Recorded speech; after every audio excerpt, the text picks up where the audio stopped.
চরম বর্বরতা ও নিষ্ঠুরতা, রক্ত ঝরল পাকিস্তান অধিকৃত কাশ্মীরে। পাকিস্তানি সৈন্যরাই তাদেরই দেশের নাগরিককে পাকিস্তান অধিকৃত কাশ্মীরে 30 জনেরও বেশি সাধারণ মানুষের প্রাণহানি ঘটালো, আহত প্রায় শতাধিক। চলছে সেখানে ইন্টারনেট ব্ল্যাকআউট, বাইরের পৃথিবীদের সঙ্গে তাদের কোনো যোগাযোগ নেই। এমনই এক পরিস্থিতি। তাহলে কি ভারতের এখন কি স্ট্যান্ড হবে? পাকিস্তান অধিকৃত কাশ্মীর কি ভারত দখল করবে? পাশেই রয়েছে জম্মু কাশ্মীর, ভারত অধিগৃহীত জম্মু কাশ্মীর, যেখানে শান্তি বিরাজমান, চলছে উন্নয়ন সেখানে। এই অবস্থায় তাহলে কি ভারতীয় মন্ত্রণালয় এমন কিছু পদক্ষেপ নিতে চলেছে? আমি সৈকত আজকে থাকছি আপনাদের সঙ্গে, এমনই একটা বিষয় নিয়ে আলোচনা করব। কি ঘটেছিল সেদিন বা কি ঘটতে পারে আগামী দিনে, চলুন দেখা যাক কি ঘটেছিল। মুজফ্ফরাবাদ, পাক অধিকৃত কাশ্মীর, যে পাক অধিকৃত কাশ্মীর নিয়ে চলছে বহু বছর ধরে ভারতের সঙ্গে সংঘর্ষ। এই মুজফ্ফরাবাদের দক্ষিণে রয়েছে রাওয়ালকোট, পুঞ্চ সেক্টরের রাওয়ালকোট, যা পাকিস্তান অধিকৃত। পাকিস্তানি সামরিক বাহিনী, পাকিস্তানি পুলিশ ও সামরিক বাহিনী তাদের যৌথ উদ্যোগে চলল সেখানে ভয়াবহ ক্র্যাকডাউন, ব্যাপক রক্তপাত, বহু মানুষের মৃত্যু, বহু শিশুর মৃত্যু ঘটল। এই মুজফ্ফরাবাদের ঠিক দক্ষিণেই রাওয়ালকোটে, যেখানে এই ঘটনাটি ঘটেছে। কি হয়েছিল শুরু থেকে? স্থানীয় এক প্রতিবাদ গড়ে উঠছিল পাক অধিকৃত কাশ্মীরে, যা প্রায়শই ঘটতে দেখেছি আমরা। সেখানে ওই স্থানীয় প্রতিবাদীদের সাথে নিরাপত্তা বাহিনীর প্রথম দফায় এক সংঘর্ষ হয়। সেই সংঘর্ষে এক আন্দোলনকারী অ্যাক্টিভিস্ট শাহজেব হাবিব, তার মৃত্যু ঘটে।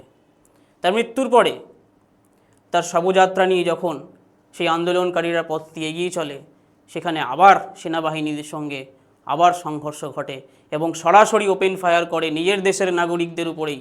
প্রায় 27 জনের মৃত্যু ঘটে, কিন্তু বিভিন্ন সূত্রে যা 30 ছাড়িয়েছে, বহু শিশুও তার মধ্যে রয়েছে।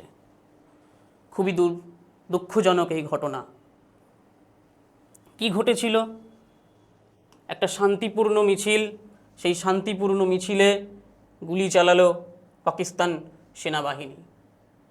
গ্রাউন্ড রিয়েলিটি কি বলছে? জ্যাক, যা ওদের সংগঠন, আসবো বিস্তারিত জ্যাক কি, যে আন্দোলনকারীদের সংগঠন, সেখানে তারা নিশ্চিত করেছে 27 জন থেকে 30 জন মতন মানুষের মৃত্যু হয়েছে, কিন্তু স্থানীয়রা বলছে সেটা 100 ক্রস করেছে, 100রও বেশি মানুষের নাকি মৃত্যু ঘটেছে।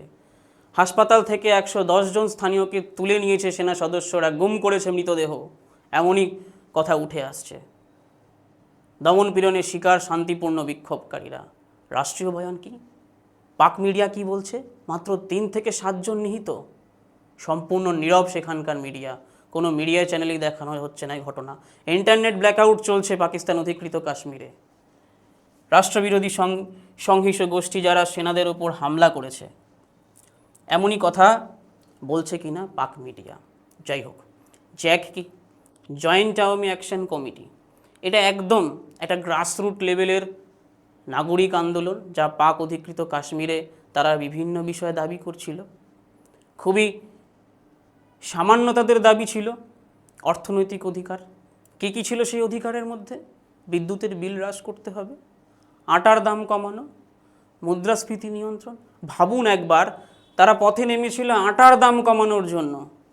আটা, যা আমরা কয়েক মাস আগেই দেখেছিলাম ওখানের গমের দাম আকাশচুম্বী, সেই আটার দাম কমানোর দাবিতে তারা পথে নেমেছিল এবং সেই নিরীহ মানুষগুলোর উপরে পাকিস্তান, যাদের নিজেদের দেশেরই নাগরিক, পাকিস্তানি সৈন্য, পাকিস্তানি পুলিশ, পাকিস্তানি রেঞ্জার্স, তারা গুলি চালিয়েছে। চরম বর্বরতা।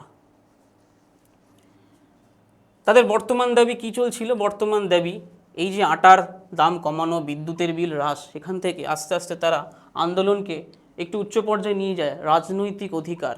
কি রাজনৈতিক অধিকার? বৃহত্তর স্বায়ত্ত শাসন থাকতে হবে, ইসলামাবাদের প্রভাব হ্রাস করাতে হবে এবং নির্বাচনী ব্যবস্থা ঠিক করতে হবে। খুবই সামান্য দাবি। এটা যে কোনো একটা আন্দোলনকারী সংগঠনের পক্ষে এই দাবিগুলো খুবই ন্যায্য দাবি। এমনই এক সংগঠনকে ইসলামাবাদ কী করলো?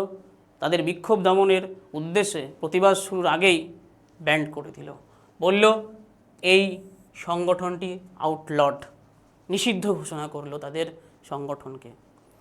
এর জন্য আন্দোলন আরও প্রবল হতে থাকলো, আরও প্রবল হলো। চরম অর্থনৈতিক বঞ্চনা ও সম্পদ লুণ্ঠন ঘটছিল। বলবো আরও কী কী হয়েছিল। রাজনৈতিক প্রতিনিধিত্বহীনতা, ভুয়ো নির্বাচন, এইসবই ঘটছিল, যার ফলস্বরূপ এই 27 জনের বেশি মানুষকে তাদের পাক অধিকৃত কাশ্মীর, তাদের এই পৃথিবী ছেড়ে চলে যেতে হলো। খুবই বেদনাদায়ক এই ঘটনা। আরও কিছু কারণ ছিল। কি কারণ? মঙ্গলা নীলম ঝিলাম যে ড্যাম আছে পাক অধিকৃত কাশ্মীরের, সেই ড্যাম থেকে জলবিদ্যুৎ উৎপন্ন করা হয়। যে জলবিদ্যুৎ চলে যায় কোথায়? না পাঞ্জাবে। পাকিস্তান অধিকৃত যে পাঞ্জাব, সেই পাঞ্জাবে চলে যায়। ভাবুন, আমার বাড়িতে বসে যে জলবিদ্যুৎ উৎপাদন হচ্ছে, সেই জলবিদ্যুৎ আমি পাচ্ছি না, কিন্তু চলে যাচ্ছে সেটা পাকিস্তানে। খুবই ন্যায্য দাবি ছিল। এই আন্দোলনকারীদের দাবি খুবই ন্যায্য ছিল। সেখানে ঘন ঘন লোডশেডিং, অন্ধকারের রাজত্ব, আকাশ ছোঁয়া বিদ্যুতের বিল। ভাবুন, বিদ্যুৎ তো পাচ্ছি না, তারপরে আবার বিদ্যুতের বিল কিন্তু আকাশ ছোঁয়া। মেনে নিতে পারেনি ওখানকার বিক্ষোভকারীরা, মেনে নিতে পারেনি, এবং তারা শান্তিপূর্ণই চালাচ্ছিল তাদের আন্দোলন। কিন্তু এমনই বর্বর এই দেশ, তাদের নিজেদের দেশের নাগরিককেও ছাড়ে না। খাদ্য সংকট, আটা ও নিত্য প্রয়োজনীয় খাদ্যের অস্বাভাবিক মূল্যবৃদ্ধি, সাধারণ মানুষের নাগালের বাইরে জ্বালানি খরচ, কর্মসংস্থান, চরম অভাব, যা অর্থনৈতিক হতাশাকে তীব্র পদে পরিণত করেছে।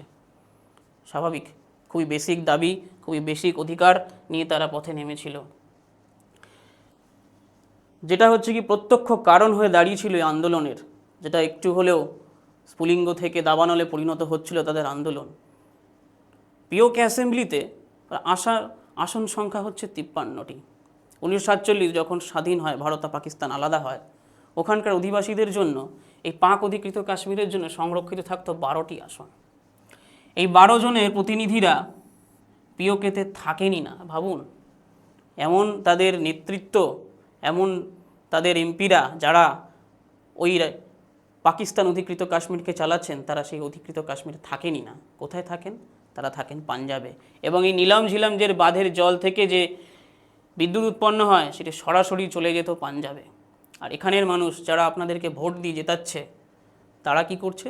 তারা অন্ধকারের মধ্যে রয়েছে, দীর্ঘদিন ধরে অন্ধকারের মধ্যে। লোডশেডিং ঘন ঘন, আটার দাম আকাশ ছোঁয়া।